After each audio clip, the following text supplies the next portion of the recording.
ما به ایران برمیگردیم. این جبر زمانه، چون یک عده ابله بیشعور بی فرهنگ فاقد هر چیز نمیتونند بر کشوری 6000 ساله حکومت بکنند و دنیا در بیخبری بنشیند و بگوید این خوب است.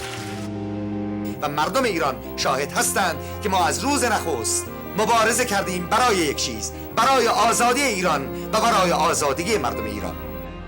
من وطنم رو دوست دارم، من سیاستمدار نیستم، من وطن پرست هستم. وقتی که به اشخاصی توهینی میشه، دو راه برای پاسخ دادن وجود داره. یا باید توهین رو با توهین پاسخ بدیم که این شرط ادب و اخلاق نیست، شرط انصاف نیست و شرط زندگی و مبارزه هم نیست. در روزگاری که ما گرفتار چنین مسائل عظیم سیاسی، چنین دربدری عظیم و چنین بدبختی عظیم‌تر هستیم، ما نیازی نمی‌بینیم که به یک هموطنمون هر قدر هم که کوته فکر باشد و به ما توهین کرده باشد، پاسخی به توهین یا به طریق ناسزا بگوییم. اوباش اسلامی با کمک کمونیست‌ها قبل از هر چیزی گارد شهربانی ایران رو قتل عام کردند، افسران شهربانی رو قتل عام کردند، افسران ارتش شاهنشاهی رو کشتند و بقیه که زنده به دست اونها افتادند مثل نادر جهانبانی، مثل مهدی رحیمی، مثل خسروداد، مثل بیگلری، مثل بدرعی که باید به افتخارشون دست بزنید و یادشون رو گرامی بدارید، اونها رو قتل عام کردند. یک روز شانه آمد به میدان، با تنی استوار همچو مردان، با لبانی پر از نام میهن، فریاد زد پاینده ایران.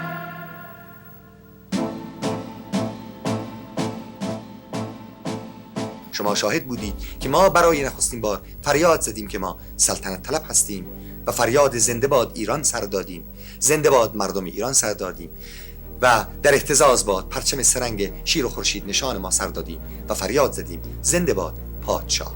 ما نه شاه اللهی هستیم نه حزب اللهی.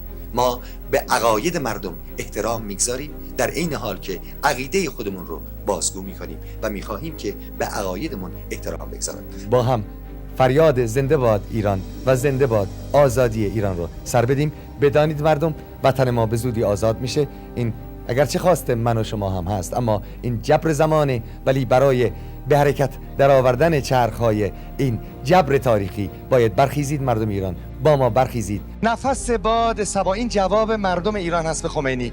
نفس باد صبا مشک فشان خواهد شد، عالم پیر دگرباره جوان خواهد شد. ارغوان جام عقیقی به سمن خواهد داد، چشم نرگس به شقایق نگران خواهد شد. این تطاول یعنی درد رنج، این تطاول که کشید از غم هجران بلبل، تا سراپرده گل نعره زنان خواهد شد. این جواب حافظ، جواب فرهنگ ایرانه. ولی یک روزی ملت ما آزاد میشه و این روز زیاد دور نیست. انگلیس ها هم نمیتونن زیاد خمینی ها رو نگه بدارن. فرهنگ همیشه غالب میشه بر زور و ستم و قلدری.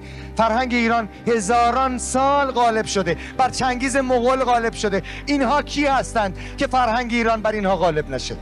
میگوییم تمام سخنان امروز ما در اینجا ضبط میشود و این اسناد که امروز به دست مردم میرسد و میتونه در هر خونه ای ضبط بشه، اینها اسنادی هستند تاریخی برای اینکه یک روز مردم ایران بدانند که ما امروز چه گفتیم. اگر ایران جمهوری بشود، اگر ایران خمینی داشته باشد، تا 1000 سال دیگر هم خمینی داشته باشد، اگر مسعود رجوی به ایران برگردد و جمهوری دوم بسازد و اگر هر بلای دیگری به سر کشور ما بیاید، ما افتخار میکنیم که در این روزهای تاریک و سیاه برای آزادی مردم ایران قدم برداشته ایم و گفته ایم زنده باد ایران، زنده باد مردم ایران، در اهتزاز باد پرچم سرنگ شیر و خورشید نشان ما و گفته ایم زنده باد پادشاه. و از اینکه مردم گفتارهای ما رو ضبط کرده باشند هراسی نداریم. این تاریخه و ما بدین صورت در این راه تاریخی با مردم کشورمون قدم برمیداریم و باز هم میگوییم زنده و پاینده باد کشور شاهنشاهی ایران.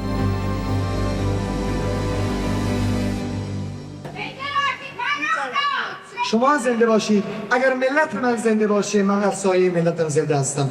اگر من ملت تنها بشه منم هیچی نیستم. هیچی نیستم. من میخواهم در ایرانی زندگی بکنم که در اونجا کسی هستم، حداقل یک انسان دست اول هستم. من در انگلیس حتی اگر میلیاردر هم باشم هیچ گلی نیستم. هیچ. من میگم این رو از طرف ارتشی های ایران به شما میدم. من خودم بچه قزاق هستم. پدر من افسر رضا شاه بوده است.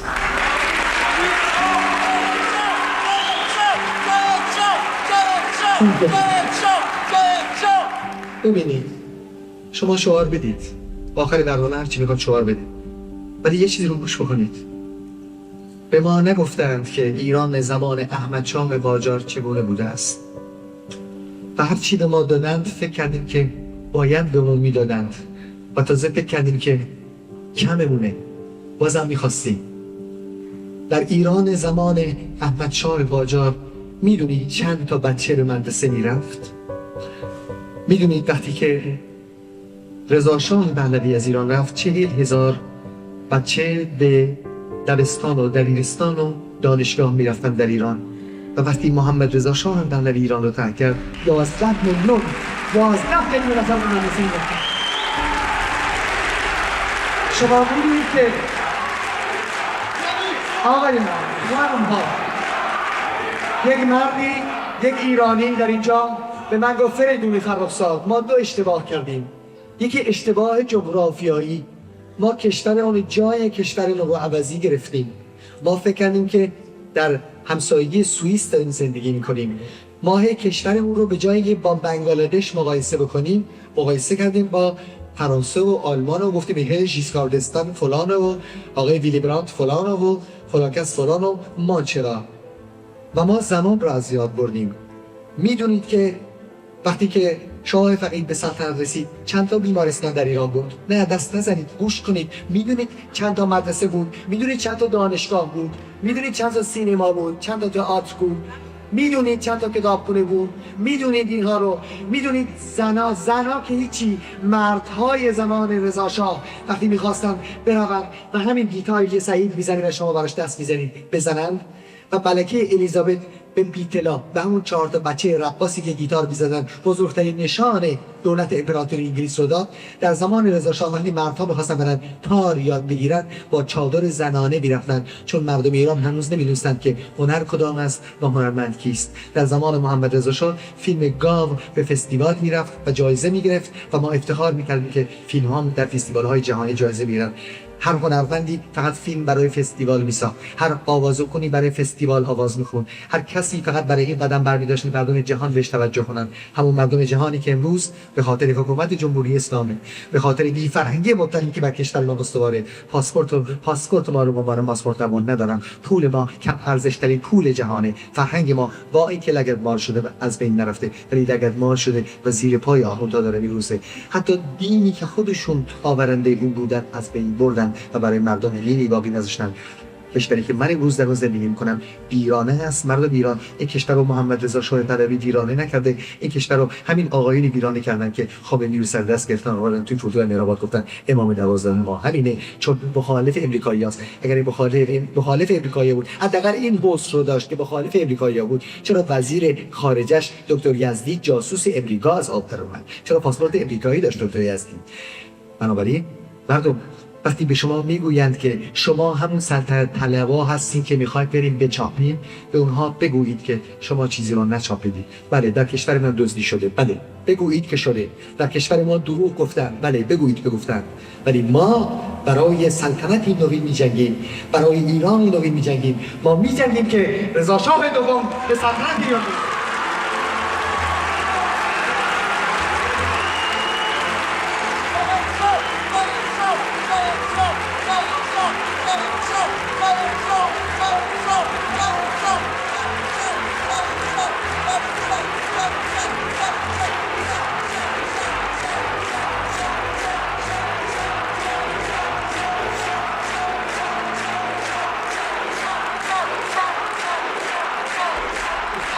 من در پاریس در برنامه‌ای که در پاریس داشتم 3 بار اول 550 نفر آمدن، بعد 850 نفر، بعد 1500 نفر و سالونی که من کنسرت داشتم پر از سلطنت طلب و جمهوری خواه و مجاهد و حزب اللهی و همه چیز بود. من در اونجا گفتم که من از اپوزیسیونی که فعلا در اینجا کار میکنه دفاع نمیکنم، برای که این اپوزیسیون هر چقدر هم که اصیل باشه و شریف باشه و با شرف باشه و ایرانی باشه کم کار کرده. اپوزیسیونی که میگوید من زنگ مدرسه رو در اول مهر به صدا در میآورم، باید زنگ مدرسه رو به صدا در بیاورد. مردم ما بسیره نیستن که بهشون بگیم که داریم میریم و بعد خودشون میدونن که امریکایی ها هنوز چراغ سبز ندادن و اولی مردم گول میزنن و من در پاریس گفتم، در اینجا میگم خاک بر سر ملتی بکنن که منتظر چراغ سبز امریکاست. بلند مردم، شما مردم ایران هستید، شما یعقوب لیث صفاری داشتید، شما کاوه آهنگر داشتید، شما هزاران هزار مرد ایرانی داشتید که در ایران قیام کرده، شما تا دل هندوستان رفتید، شما تمام کشورهای همجوار رو گرفته بودید، امپراتوری ایران تشکیل داده بودید، شما پادشاهانی بسیار بزرگ در تاریخ ایران نه در تاریخ دنیا دارید. چرا نشستید منتظری که حسن و حسین به شما بگن که امریکا چراغ سبز میده؟ من میدونم که به هر جهت کشورهای بزرگ سرنوشت کشورهای کوچک رو تعیین میکنند، اما ما باید بلند شیم و به امریکا بگوییم که اصلا ما هستیم، ما زنده ایم، ما چیزی نمیخوایم، میخوایم برگردیم به کشورمون، به ایران. امریکایی‌ها باید اینو بدونن، انگلیس‌ها هم باید اینو بدونن. انگلستان سالها بر کشورهای آسیایی و افریقایی حکومت کرده، امریکایی‌ها هم کردن، روس‌ها هم کردند و هیچ کدوم برای ما مدمی بر نداشتن. کدوم امریکایی به خاطر فرهنگ ایران مرده، کدوم انگلیسی به خاطر هنر ایران جون داده، کدوم روسی، کدوم چینی، ولی صدها و هزاران ایرانی به خاطر اینکه شما زنده باشید مردم ایران، به خاطر فرهنگ ایران، به خاطر اینکه مولوی زنده باشه و سعدی و حافظ زنده باشن، تیربارون شدن در زندان اوین. قدر این مردم و زنان رو بدونید مردم ایران. روزی که شما بلند میشید در همین های استریت کنزینگتون 90,000 ایرانی در لندن هستن، اگه 9,000 تا از شما در این خیابون رژه برید، کی میتونه جلوی شما رو بگیره؟ کدوم حکومت؟ هستید که 22 بهمنه، روزی که به اصطلاح آیت الله خمینی آمده و ملت ایران را قتل عام کرده. مردم ایران، شما 90,000 بالای 90,000 ایرانی در این پاریس هستید. آقا من مخلص شما هستم. شما که به من میگویید عکس بزن، من عکس نمیخوام، من عشق میخوام. با عشق بلند شید و برید توی خیابون، برید توی این خیابون و اعتراض کنید. 22 بهمن به مال شما، به جان شما، به ناموس شما، به فرهنگ شما تجاوز شده. انگلستان به شما تجاوز کرده، امریکا به شما تجاوز کرده. شرف دارید برید توی خیابون اعتراض کنید. چرا میشینید؟ چرا تحمل میکنید؟ در زمان حکومت سابق من دانشجو بودم در آلمان. یک جمعیتی ما داشتیم به اسم کنفدراسیون، اکثرا هم چپی بودن، مصدقی بودن، ملی بودن، لیکن سرفهم طرف هم نبودند.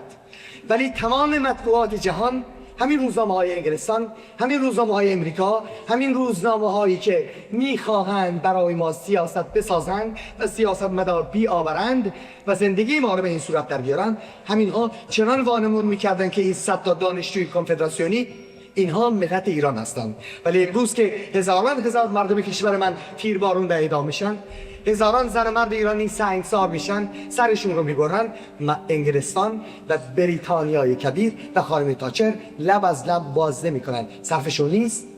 حتما صرفشون نیست. نفت ما رو دارن میبرن، حکومت ایران دست نشانده همین حکومته و مردم ایران در اسارت همین حکومت. اعتراض کنید مردم، بلند چی؟ چرا نشستی؟ میخواید بشینید تا حتما پدر و مادر خودتون رو اعدام بکنن بعد اعتراض بکنید؟ میخواید بچه‌های خودتون رو در ایران اعدام بکنن بعد اعتراض بکنید؟ اون مرد ایرانی که در ایران اعدام میشه مثل شماست. اون زن ایرانی که سنگسار بشه و اعدام میشه از شماست و برای شماست. بلند شید اعتراض کنید مردم. 22 بهمن روزی است که شما اگر بلند نشید شرف ندارید. اگر بلند شید با شرفترین ملت جهان بلند شید مردم.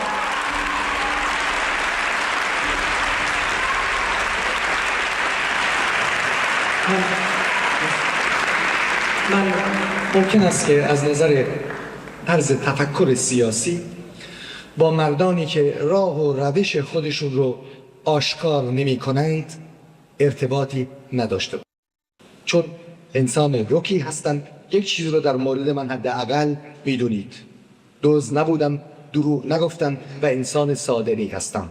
به خاطر همین صداقت با آدمایی که امروز و فردا میکنن که ببینن کفه کدوم طرف سنگین میشه که اونجا برن بمالن، دستمال دستشو میگیرن بمالن، با اونا کار ندارم.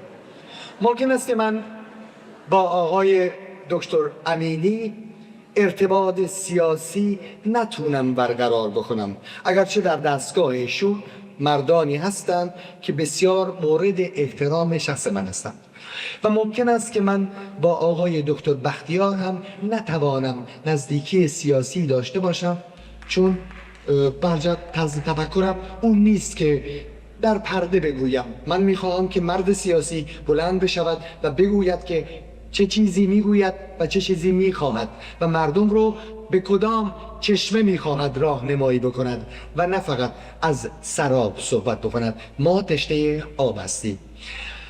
بنابراین دفاعی یا صحبتی از این آقایون ندارم. تیمسار اویسی یک افسر هستند.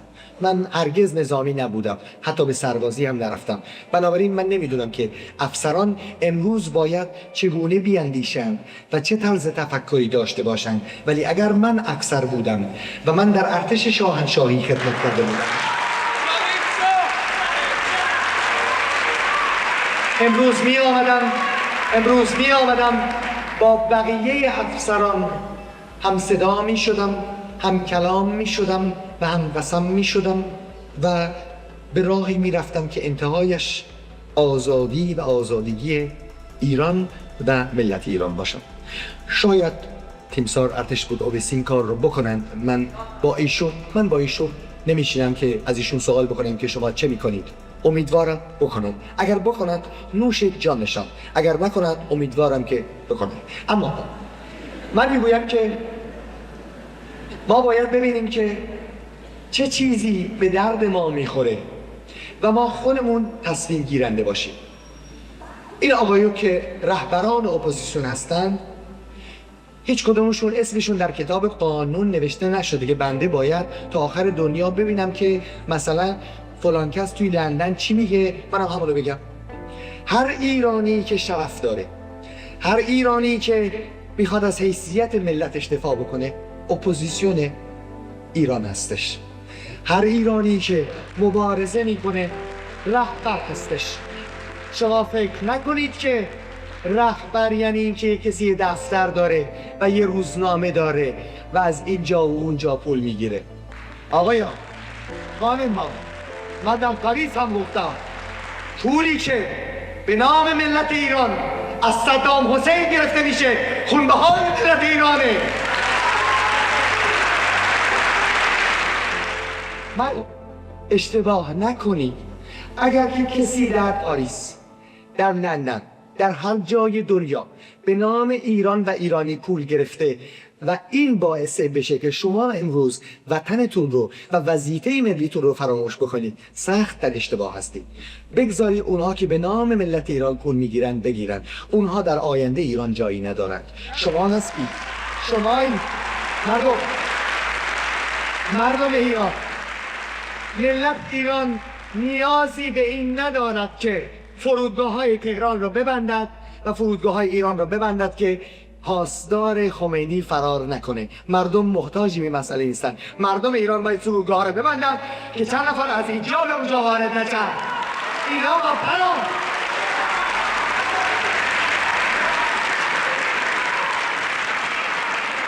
من با آقایان سیاسی، مردان سیاسی ایران گفتم، صحبت کردم و خسته شدم. واقعا خسته شدم. تنها گروهی رو که من دیدم که با انضباط بیشتری کار میکنن گروه‌های نظامی هستند که حالا جای بحث نداره اینجا، به من هم مربوط نیست که چه میکنند و کجا چه میکنند، ولی هستن کارشون رو میکنن و خیلی هاشون شرف سربازیشون رو فراموش نکردن. به افتخارش من از شهر تهران میایم. وقتی که در ایران بودم به خاطر اینکه به مردم بگویم که تهرانی بودن مهم نیست، فرایی رفتن مهم نیست، اونی که برج ایفل میشناسه حالا بمانه، میگفتم تفرشی هستم. مردم میگفتن که تفرش نظری تفرشی برست، آقای تفرش میگوید جامعه تفرش هم گویه. میدونید تفرش چه گویه؟ همونجور که آرزو کنید همه تو الان توش بودیم و اونجا نفس کشید. من چپگرا بودم تا زمانی که به اروپا رفتم. در آلمان غربی و آلمان شرقی تحصیل کردم.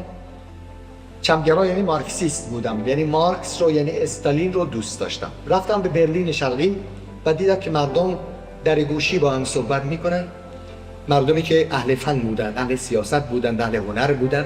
بعد رفتم به چکسلواکی و دیدم که مردم چک وقتی که در بهار پراگ برای ذره آزادی قیام کردند، تانک های اتحاد جماهیر شوروی آمدند و مردم چکسلواکی را قتل عام کردند. در مجارستان دیدم که وقتی مردم مجار برای آزادی از اسارت روسیه شوروی قیام کردند، هزاران هزار مجارستانی قتل عام شدند در بوداپست و دیگر شهرهای مجارستان. و اخیراً در افغانستان میبینید که وقتی مردم افغان میگویند آزادی، اتحاد جماهیر شوروی رو خودش اجازه میده که با تانک و توپ مردم افغانستان رو بکشه، کسی ربطی به روسیه نداره و میگوید این خواسته دولت سوسیالیستی افغانستانی. من چنین دولت سوسیالیستی برای ایران نخواستم و نمیخواهم. این است بمانم. اما در اون زمان من برجت مطالعاتم در زمینه مارکس شناسی بود.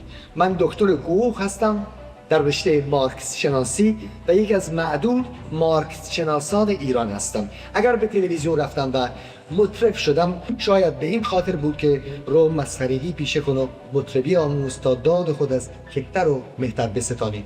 البته وقتی که اینجا شما می نشینید و از شاه دفاع می کنید، شما پس باید همزمان اون کسی رو که به شاه یا به سیستم شاهنشاهی ضربه زده و لطمه زده به اسم سلطنت، شما باید دور نفت بکنید. و وقتی که از دورها به ایران آمدم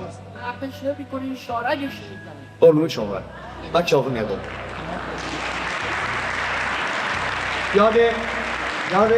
یاد خانم سوسن بخیر یه آواز بموندن کارد سلاخ بدیدم.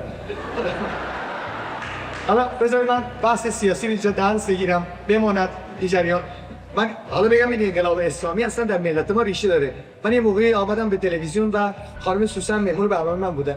من ایشون رو بردم و دستشون ماچ کردم چون هر زنی می اومد و خب دستش مستوی طبیعی بود و برای من فرقی نمی‌کرد که این زن از کجا می آید، چه سابقه‌ای دارد، نمیدونم با کی رفت آمد می‌کنه. خانم سوسن البته خب قبل از اینکه به تلویزیون بیاین یه خانم بودن، کارا از آب گل در اومده بودن، کاراشون کنده بودن. مردم ایران که فکر می‌کردن که من مثلا در تلویزیون با همین دستی که واچ می‌کنم الان بکارت یک خانم رو هم برمی‌دارم، یک قیام اخلاقی کردن که آقا مرتیکه از آلمان اومده، پاپیون زده، اسموکینگ میپوشه، پیرن چیندار پوشیده، دست بالو سوسن رو هم ماچ کرده، خواننده محبوب دلخواه خودشون رو.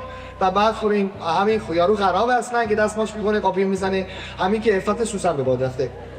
انقلاب اسلامی شما میخندید، ولی همین مسائل بود که در مغز مردم کشور ما وجود داشت و به اینجا کشید.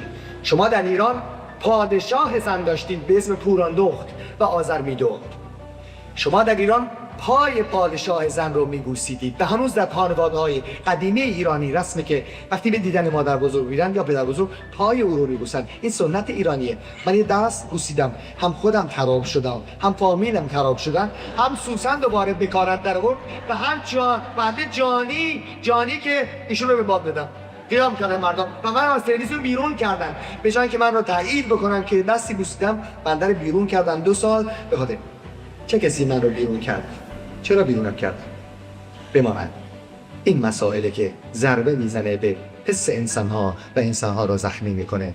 من چه کار کرده بودم که دست رو بوسیده بودم، هیچ خیانتی به هیچ کسی نکرده بودم، هیچ دروغی نگفته بودم، هیچ دزدی نکرده بودم و در تمام عمرم من کارا نکردم، فقط احترام گذاشتم. ملت قیام کرد و ایسانا افراج کرد. آقای مسعود رجبی بعد از اینکه حکومت آقای خمینی رو سر کار آوردن با زور اسلحه یارانشون به همرزمانشون به قول خودشون و به اتفاق توده‌ای ها و فدایان خلق و دیگر گروه‌های مارکسیست در ایران، چون عمل و بنا مسلسل غلط نبودن به دست بگیرن، چریکایی در فلسطین دوره دیدی بودن بلد بودن این کار رو و اون اینا. اما بعد از اینکه به قول خودشون قیامی مردمی کردن، به فرودگاه مهرآباد رفتن و سرود خوندن برای امامشون و امامشون روی دست به خانه آوردن. بعد از 1-2 سال که آقای خمینی خسته شدند از تیرباران ملت ایران و رفتن سراغ خود آقایون همکارانشون بنی صدر و رجبی و غیر ذالک، آقای رجبی شروع کردن به اعتراض و گفتن که این امام قاتل و جانیه و داره میکشه و دیشب به من گفتن که ما نمیدونستیم که این امام انگلیسی هستش. خمینی وقتی که به ایران آمد در تلویزیون گفتش که مجاهدین خلق آمده بودن به نجف و میخواستن من رو اقفال بکنن. این جمله آقای خمینی. و دیشب به این آقایون گفتن که شما که قدرت این رو دارید کسی رو اقفال بکنید که ما رو اقفال کرد، شما دیگه چه؟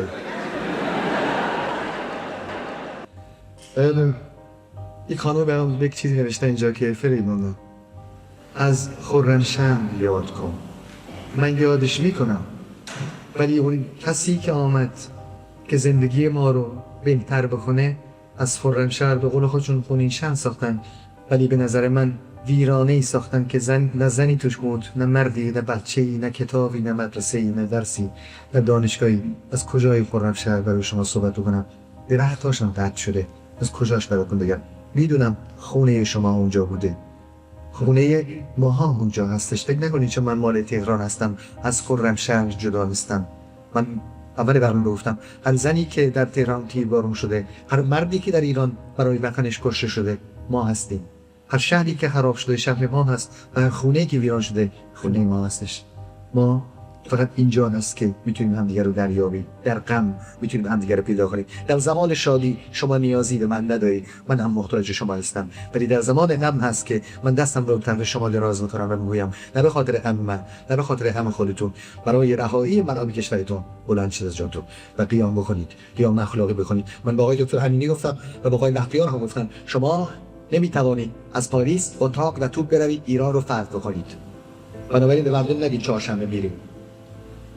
به مردم بگویید که از نظر اخلاقی بلند شدن، قیام بکنن و مردم جهان نشون بدن که اگر در لهستان 11 نفر کشته میشن و تمام جهان به قانون لهستان قیام میکنه، در ایران هزاران نفر تیربارون شدن در کشور ما و هیچ کس حرفی نمیزنه. کشورتون آزاد بشه. شما مطمئن باشید که اگر شما تکون نخورید، امریکایی ها به خاطر شوی تلویزیونی من رو به ایران بر نخواهند کرد.